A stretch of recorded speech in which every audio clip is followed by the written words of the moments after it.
안녕하세요. 국내운영팀에서 펀드 매니저로서 근무하고 있는 제이입니다. 일단 오늘은 수소에너지원의 장점 그리고 활용처에 대해서 조금 더 심도 있게 좀 말씀을 드리고자 이 촬영을 하게 됐고요. 수소라는 개념이 좀 생소하실 수는 있겠지만 처음부터 간략하게 좀 말씀을 드려보겠습니다. 수소라는 것의 분자식은 일단 H2고 그리고 지금 우주 질량의 75%가 수소로 구성이 돼 있을 만큼 굉장히 풍부한 에너지원이라고 보시면 될 것 같고요.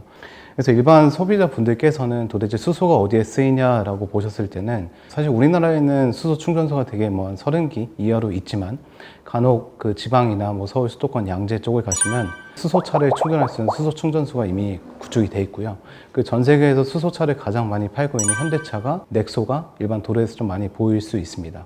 그리고 두 번째로는 저희가 쉽게 접할 수는 없지만 일반 관공서나 일반 상업용 건물에 가시게 되면 현재까지는 비상발전기를 대부분이 디젤 발전기로 해왔으나 이게 앞으로는 수소연료전지 발전기로 교체가 될 예정입니다. 왜냐면은 지금까지 디젤 발전기 같은 경우는 굉장히 비친환경적인 질소 산화물, 이산화탄소 같은 것을 배출했다라고 하면은 연료전지 발전기 같은 경우는 그런 미세먼지든 이산화탄소 같은 배출이 전혀 없다라고 좀 보시면 될 것 같고요. 저희 에셋플러스가 봤을 때는 수소라는 에너지원의 장점은 굉장히 방대하게 많이 있지만 저희가 굳이 뽑자면 딱 두 가지를 좀 뽑고 싶습니다. 첫 번째는 굉장히 친환경적으로 전기를 생산할 수 있는 게 수소다라고 생각을 하고 있고요. 두 번째는 굉장히 최근에 재생에너지 발전 시장 규모가 커지고 있는데 재생에너지 발전소에서 만들어진 잉여 전력을 이송할 때 수소만큼 좋은 에너지 매개체는 없다라고 저희는 생각을 하고 있습니다. 그러면 도대체 왜 수소라는 에너지를 이런 연료전지 발전기에 넣었을 때 이게 굉장히 친환경적이냐에 대해서는 저희가 수소 연료전지 스택에 대한 기술에 대해서는 좀 짚고 넘어가야 될 생각이 들고요. 그래서 수소 연료전지 발전기에 우리가 흔히 알고 있는 수소를 넣게 되면은 그 안에서 산소하고 수소가 반응을 해서 전기화학적으로 이산화탄소나 질소산화물 배출 없이 굉장히 친환경적으로 전기하고 열이 좀 나온다라고 보시면 될 것 같고요. 그래서 지금 넥소에 들어가는 연료전지 스택이나 그리고 일반 건물에 들어가는 연료전지 스택이나 구조는 똑같습니다. 다만 이제 용량의 차이가 있을 뿐이지.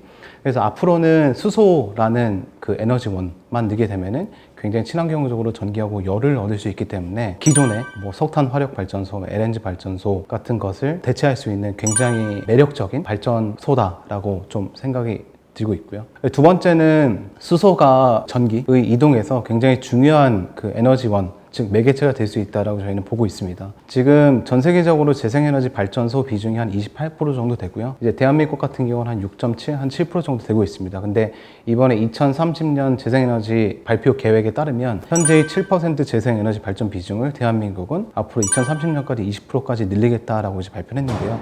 근데 단순히 지금 재생에너지 발전소에서 만들어진 전기를 늘린다라는 것보다 더 중요한 거는 과연 그렇게 되면은 남는 전력을 어떻게 활용을 할 것인지가 되게 중요합니다.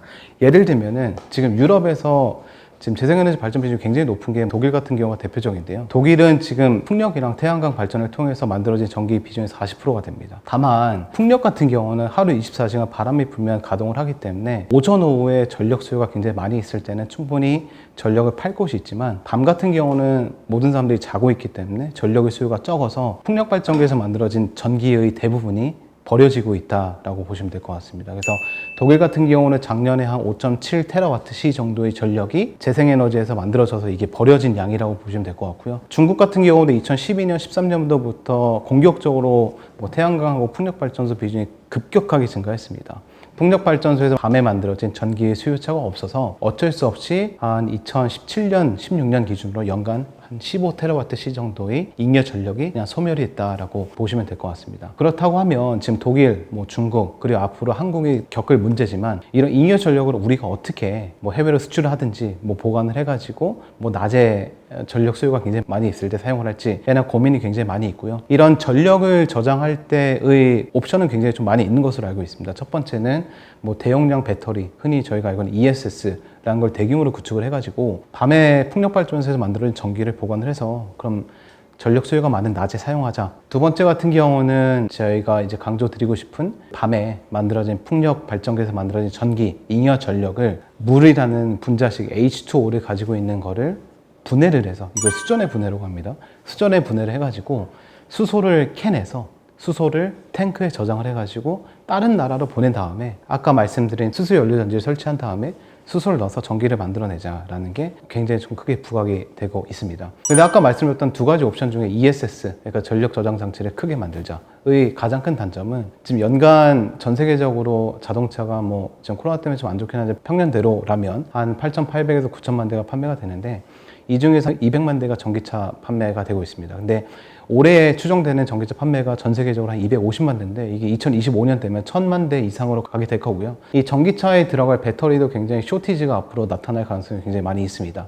그래서 일반적인 ESS로 판매될 배터리는 굉장히 좀 수급이 타이트하기 때문에 수급 측면에서 굉장히 좀 힘들다라고 보시면 될 것 같고, 두 번째는 그렇게 많은 전력을 만들게 되면 엄청나게 많은 양의 ESS가 필요로 하게 되고, 그건 엄청나게 많은 투자비 그리고 그 부피, 면적이 필요하게 됩니다. 그거는 현실적으로 저희는 좀 불가능하다라고 생각이 들고 있습니다. 그래서 최근에 2020년 7월이죠. EU 집행위에서 EU 하이드로전 맵이라는 걸 발표했는데, 그때 이야기했던 게 현재 EU에 가지고 있는 수전의 분해, 일렉트롤라이저라고 하는 건데, 그게 1기가와트였다라고 하면은 이걸 앞으로 6기가, 40기가까지 늘리겠다라는 구체적인 로드맵을 발표했고요.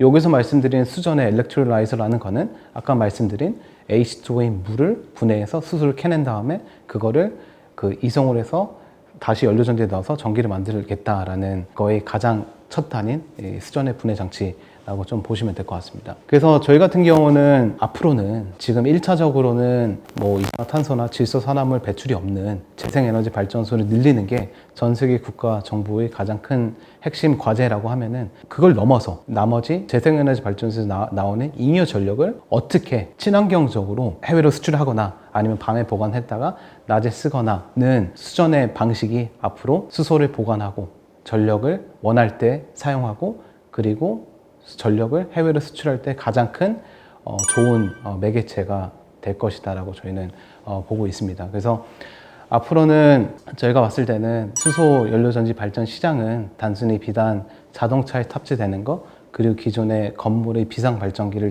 비상발전기에 들어갈 거를 넘어서 이 수전의 장치가 굉장히 규모 경제 효과로 단가가 떨어져서 시장이 커지게 된다고 하면은, 그 누구도 지금까지 에너지 패권은 석유와 석탄을 보유하고 있던 뭐 중동이나 뭐 호주 같은 기업들이 가지고 있었다고 하면은, 그런 에너지 자원이 없는, 그리고 물만 충분하게 있는 국가라고 하면은 이걸 전기 분해해서 수소를 만들어낸 다음에 언제든지 모든 전기 부족한 국가로 수소를 수출함으로써 전기를 수출할 수 있다라고 저희는 보고 있습니다. 그래서 저희는 이 수소 경제 활성화 정책을 최근에 EU를 넘어서 대한민국까지 본격적으로 발표를 하고 있지만, 이게 정부 의지가 가장 일단 중요하고, 왜냐면 이게 경제성이 안 나오는 문제이기 때문에 첫 번째는 보조금이 굉장히 좀 중요하고요. 보조금이 확대돼서 단가가 떨어지면 수많은 사업자들이 들어오게 되고, 그 수많은 사업자들을 위해서 좋은 제품과 서비스를 공급하기 위해 공급자들은 투자를 늘려서 제품의 단가를 떨어뜨려서 시장이 커지는 그 그림을 저희는 앞으로 수년 동안 계속 좀